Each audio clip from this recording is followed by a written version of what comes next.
Anies Baswedan melangsungkan live TikTok saat melakukan perjalanan darat ke wilayah Jawa Timur pada Kamis 28 Desember 2023 malam.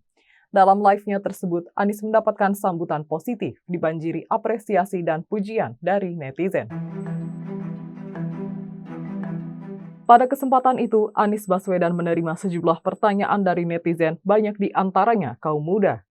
Berbagai bahasan ringan dan pesan capres Anies yang dekat dengan keseharian anak muda disampaikan.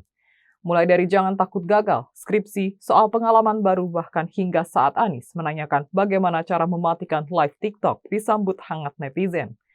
Dalam live TikTok berjudul Temani Saya di Jalan, berdurasi sekitar 27 menit itu, Anies mendapatkan viewers mencapai 302.700 lebih netizen.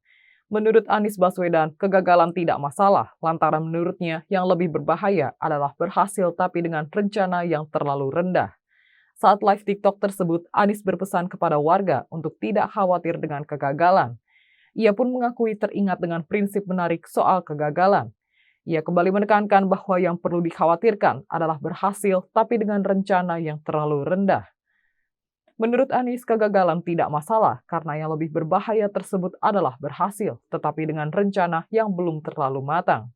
Oleh karena itu, Anies meminta kaum muda untuk menetapkan rencana dan target tinggi dalam menjalani kehidupan.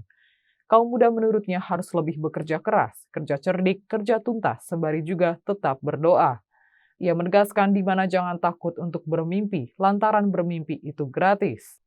Sementara itu, berbagai komentar dari netizen pun muncul setelah Anies melakukan live TikTok. Sebagian besar memberikan apresiasi positif, bahkan pujian. Ada netizen yang merasa tersemangati untuk segera menyelesaikan skripsi. Ada juga yang merasa live TikTok Anies sebagai kuliah malam, bahkan tampak seperti saat menemui dosen pembimbing. Sebagian netizen dan kaum muda lain juga mengomentari tentang Anies yang bertanya bagaimana cara mematikan live TikTok. Bukan dengan cacian, namun hanya dengan memberikan respon ringan. Jangan lupa follow, like, dan subscribe sosial media Tribun Jateng. Download Tribun X sekarang, menghadirkan lokal menjadi Indonesia.